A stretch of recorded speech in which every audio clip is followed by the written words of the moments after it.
Saludos amigos de Metro Puerto Rico, bienvenidos a otro Metro al mediodía. Hoy nos acompaña el secretario del Trabajo, Carlos Rivera Santiago. Bienvenido. Gracias por la oportunidad. Secretario, queríamos hablar con usted en el contexto de la discusión que hay en la legislatura ahora mismo sobre unas enmiendas a la reforma laboral. Esta reforma laboral es de reciente, ¿verdad?, legislación, fue hace apenas unos años atrás. La duda, aunque creo que usted ha planteado, ¿se crearon o no se crearon los empleos prometidos con esa reforma laboral? Bueno, si miramos particularmente lo que son las estadísticas, lo que tiene que ver con la estadística de desempleo, la estadística de desempleo sí logró disminuir, ¿verdad? En un 8.3, 8.2 aproximadamente fue lo que se logró bajar luego de la aprobación de la reforma de 2017. Sin embargo, en lo que tiene que ver con la creación de empleos, quizás la cantidad de empleo necesaria o que Puerto Rico necesitaba no se logró.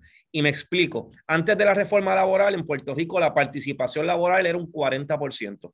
Posterior a la reforma laboral y al día de hoy continúa más o menos en un 40%. Ahora mismo está en un 42.5% en la encuesta de septiembre pasado. Así que yo creo que ha sido un reto el lograr que la gente se una al mercado laboral y yo creo que la reforma laboral se quedó corta. Y hemos visto que no, eso no es una, ¿verdad? De alguna manera el único ingrediente para que las personas se muevan al mercado laboral. Hablando de que las personas se muevan en el mercado laboral, vimos, bueno, estamos todavía en pandemia, no se ha terminado oficialmente, pero en la parte más álgida de la pandemia vimos a muchos patronos tratando de reclutar y todavía vemos muchas ofertas agresivas de salario. El hecho de que por un lado está esa realidad aún ahí latente, pero por otro tenemos al sector privado diciendo que no se puede tocar la reforma laboral, que no se pueden hablar de beneficios como el pago de horas extras. ¿No es eso un mensaje contradictorio cuando necesitan trabajadores, pero entonces quieren trabajadores con condiciones más precarias? Bueno, yo creo que hay que buscar la racionalidad en todo esto. Ciertamente hay empresas que han podido de alguna manera, a través de distintas ofertas, atraer a esas personas para comenzar a trabajar. Sin embargo, cada condición económica de cada uno de estos empresarios ha variado. Hay empresas donde han tenido ganancias en la pandemia, hay empresas donde algunas de ellas han cerrado. Así que tenemos que también ser cuidadosos porque todavía estamos en un momento de emergencia, pero si algo es definitivo es que la única manera en que se va a atraer personas al mercado laboral es aquel que dé una mejor oferta de condiciones de trabajo y de beneficio. Y el empleado o el trabajador allá afuera está buscando quién es el patrono que le da los mejores beneficios y las mejores condiciones. Y ese que logre dar esas mejores condiciones va a lograr reclutar y va a lograr conseguir la mano de obra. En el tema de la reforma laboral en la legislatura, entiendo que se habían estado haciendo unas negociaciones, había un comité de conferencia para llegar a una legislación que fuese que lograra la aprobación. ¿Usted como secretario del Trabajo ha sido consultado por la legislatura? Bueno, nosotros hemos con el Ejecutivo mayormente, sí hemos con el equipo del gobernador, así que en ese sentido el gobernador ya ha expresado en que estaría en la disposición de él de firmar una reforma laboral. Y primero, lo que era el periodo probatorio, los 6 meses, el gobernador entiende que ser 6 meses es más que razonable. Lo que tiene que ver con el bono de Navidad, no tendría ningún reparo, ya que hay un mecanismo de exención. Y donde habría quizás alguna situación de controversia sería lo que era la paga doble y lo que tiene que ver con la mesada, por lo que expliqué, porque cada empresario tiene una condición económica distinta. Sin embargo, aquel que sí pueda pagar doble, triple o una cantidad mayor, definitivamente va a estar en mejor posición de poder reclutar. Entiendo que el gobernador tenía un grupo multisectorial que estaba también trabajando con este tema, ¿correcto? No, bueno, realmente cuando se estuvo trabajando salario mínimo, cuando hay un comité para salario mínimo, se discutió ahí lo que era reforma laboral de manera informal, pero el comité como tal estuvo hablando de salario mínimo y sí logramos entonces intercambiar las ideas o el parecer del sector privado y del sector laboral sobre lo que tiene que ver con la reforma. Y no hay ese tema de la paga doble, por ejemplo, en los domingos o los días feriados, eso es un tema inamovible por parte del Ejecutivo, esa objeción. Bueno, por lo menos lo que ha mencionado el Ejecutivo es que primero tenemos que ver finalmente qué se aprueba.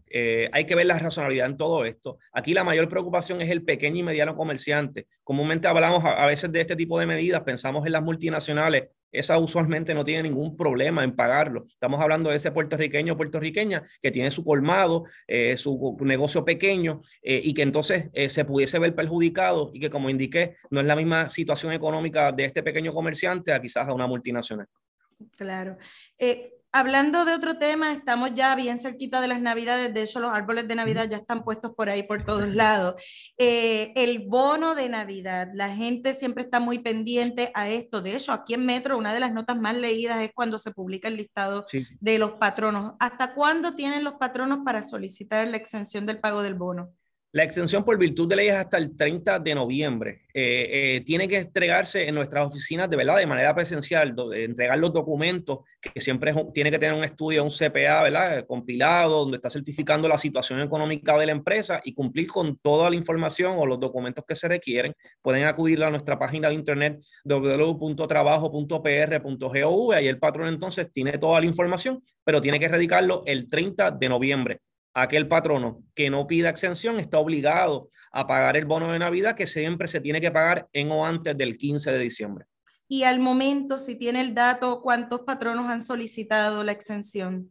No tengo el dato a la mano cuántos han pedido exención. Lamentablemente siempre lo dejan a última hora, lo tengo que decir. Casi siempre esa última semana es que lo dejan para esa última semana, es que vemos la gran cantidad de quizás de solicitudes o de exenciones radicadas. ¿El año pasado hubo algún alza por el tema de la pandemia en estas exenciones? No, el número se mantuvo relativamente igual. Sí, pues es importante destacar que en el caso del bono, sí el trabajador tiene que haber laborado entre el 1 de octubre hasta el 30 de septiembre del año siguiente 1.350 horas. Así que si durante la pandemia ese patrón estuvo cerrado y este empleado no trabajó esa cantidad de horas, pues a lo mejor no es acreedor ¿verdad? Del bono de Navidad.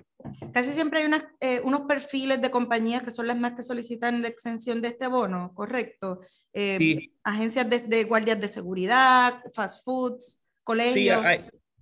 hay veces compañías de seguridad, como menciona, algunos otros fast food, realmente hay de todo un poco, pero sí, normalmente ese tipo de compañías pues tienden a solicitar la exención.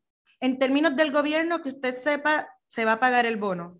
Sí, inclusive a todas las agencias se les pidió la información para que se sometiera a OGP, fue sometida, así que sí, el compromiso obviamente, como siempre se ha hecho todos los años, de pagarle el bono de Navidad a todos los servidores públicos. Secretario, hemos seguido viendo casos que se están radicando sobre fraude al PUA. ¿Por cuánto tiempo usted estima que estaremos viendo estos casos, ya que usted, ¿verdad?, ha cooperado, colaborado en estas investigaciones? Bueno, ciertamente son cientos de casos, si no miles, que se tienen que se están investigando.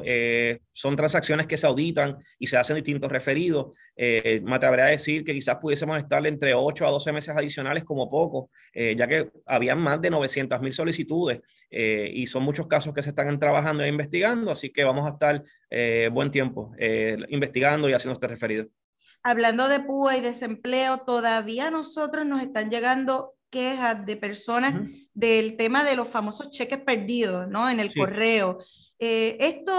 ¿Cuán serio es esta problemática en el Departamento del Trabajo? Bueno, es más que ser, es complicado. El procedimiento que se lleva para un cheque extraviado, aquí ha habido situaciones de robo de cheques en los buzones, hay que hacer una querella, hay que hacer toda una investigación desde el punto de vista también de la Policía de Puerto Rico, hay que hacer una reconciliación bancaria, verificar con el banco, así que conlleva una serie de gestiones con estos cheques extraviados o inclusive personas que dejaron cancelar los cheques, pasaron 6 meses y no lo depositaron.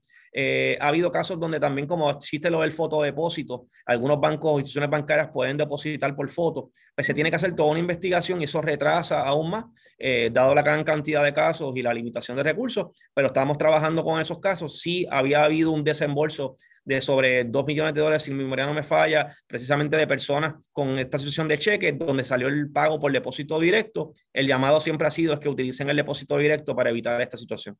Ahora mismo tiene un estimado de cuántos cheques devueltos tienen que todavía no han podido entregar.